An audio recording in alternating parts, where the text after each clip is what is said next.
Hello, Miriam. Hello. So guys, guess where we are? We're at Cape Coast Castle, West Slip Street place in Ghana. So we're gonna go in there. Our curator is in there, and stay tuned and watch what I bring to you. And this is a library. See how beautifully it Good. Okay, 6 students too. They came for excursion, but me, I'm going to be giving you this for free, and they are paying to be here. So stay tuned. Come with me, my love. Okay, this is the art market here. Whoa, this castle is massive. This is my first time of being to a castle though. All right.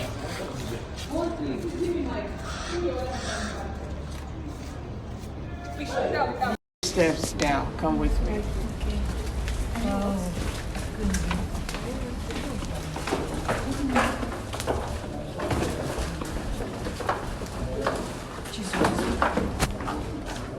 Yeah, my name is Francisca.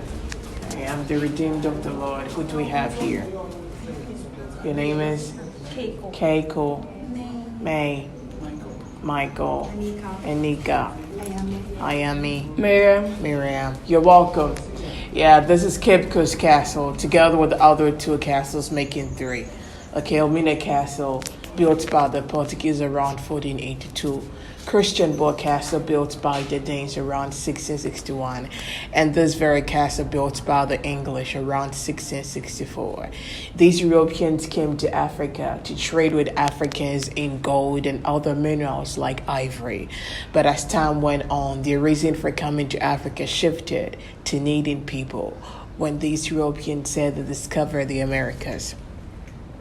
Discovering the Americas, they established sugarcane, tobacco, coffee plantation that they needed people to work on those plantations. The immediate human resource they could get their hands on were the natives of America called the Red Indians. But these Red Indians were not so strong compared to Africans. They died out of European diseases like chickenpox, measles, influenza. To save the Red Indians from total extinction, one Roman Catholic priest by name Bartolomeo de las Casas suggested that Africans be enslaved. These Europeans coming to Africa found Africans in the midst of war. Africans were so divided among themselves that they couldn't even identify the enemies to go after them.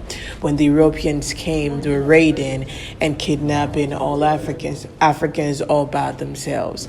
But when they realized they were just getting few people, then they combined with their own local leaders and enticed them with guns, gunpowder, sugar, fabrics in exchange for the prisoners of war, people who couldn't pay their debt, and criminals. These captives were gotten from all over West Africa, like Burkina Faso, Togo, Benin.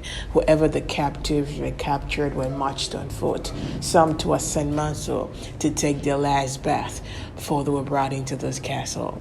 In here in Palava Hall, they were branded according to the names of the companies that bought them. After branding, then the males were brought here, the females into the female slave dungeons to wait for the ships to come get them to the New World or to the Americas. Any questions?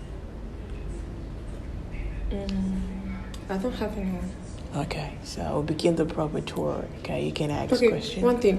What is the name of the person that initiated slavery?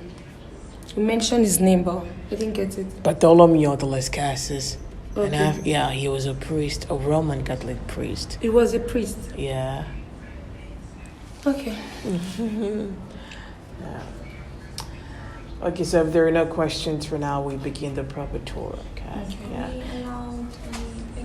Yeah, you're allowed to take pictures to record whichever form. Yeah. And again, if you're an atheist, God is going to be talked about in there. Okay, if you're an agnostic, traditionalist, Christians, Muslim, we all have our share. Okay? So, no throwbacks. Let's go.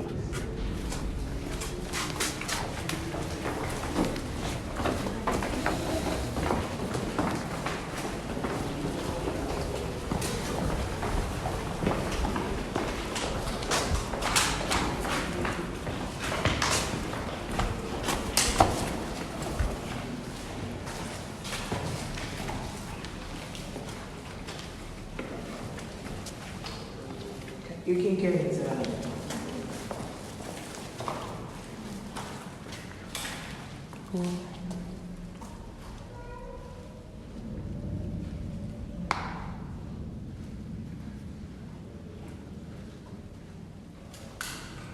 Yeah, I put up the light because at that time there wasn't anything like this. Okay, the only source of light and air they had were these 3 holes there. And we have 5 rooms here, and each room could hold 150 to 200 captives at a time. Yeah, and being inside here, there was nothing like, I won't ease myself, let me go out, urinate, let me go out, go to the toilet. You did everything here, okay? We are standing on the original floor made with bricks. But if we came here before 1974, we'll be standing on solidified human waste. In 1974, there's some group of archaeological students from Ghana, Legon. They came to dig the floor for their research. It was after digging they discovered the floor was made with bricks. Before they could touch the floor, they left some white markings on the walls to show the level of the accumulation of the solidified human waste. Yeah, these white markings on the walls, the base of the white markings, that was the level of the human feces. Meaning a slave could stand in his own waste toilet right up to this level. Okay, like you're standing in a river. The question then is, how did they sleep? They stood most of the time in this darkness. Yeah, they stood then digging the floor, did not take everything they dug away. They left a portion for us to see.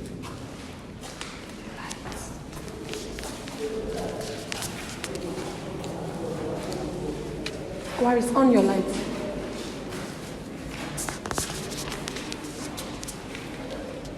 It's on your light.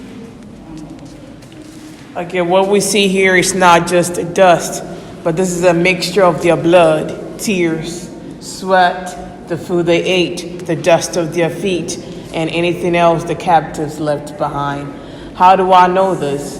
The student who came for the research took a sample for testing.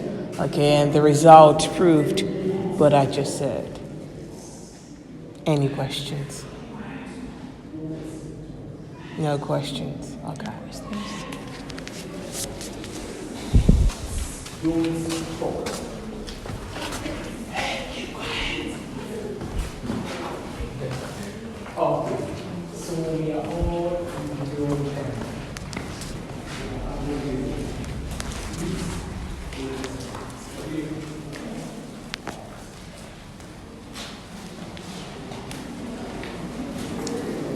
Okay, this is the 3rd room. Comparing this floor to the 1st floor, what do we not see? Bricks. Okay, meaning we're on top of solidified human waste. Okay, if we were to dig the floor, we found the bricks beneath because the castle was built with bricks, oyster shells, lime powder, stone, sand, palm oil.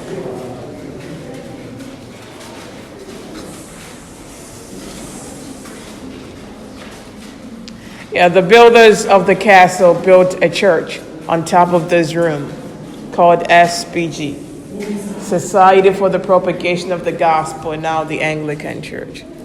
Yeah, so our people here, they claim to be worshiping God above. I don't know the kind of God they're worshiping. Wait, I want to ask you something. So those people that came to Africa, they weren't worshiping God at all? Of course, some were Christians. They believed in Jesus Christ, that He's the Savior of the world. Yeah, some did. Some did. Okay. So on top of this place, there was a church Yeah. where people were being whipped, maltreated, humiliated. There was a church on top of the building. Of course. They call that church, but I wouldn't call that church.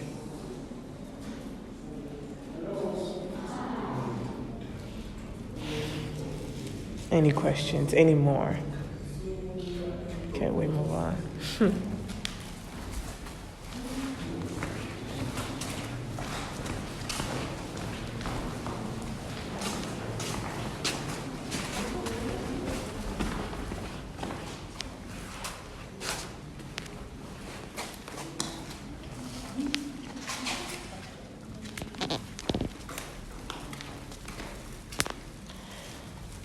Okay, this is the last room.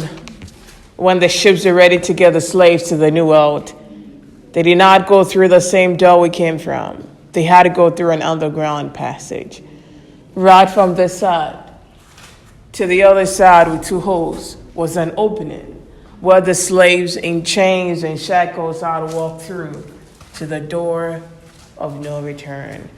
The passage was blocked around 1834 to mark the end of the slave trade, and that was led by Captain George McLean. This room was the selection room to pick out the weak slaves from the strong ones. The weak slaves were allowed to wait in the corner there to allow the strong ones go. After that, these weak ones would wait for the next shipment, but without any medical attention, meaning your survival depended on the strength of the immune system. If grace was kind enough to find you in time, you survived fine, but if you died, there was no burial for any black slave here. All of them were dumped into the sea. That's why we have these rates brought in by people like us just to pay homage to the lost souls.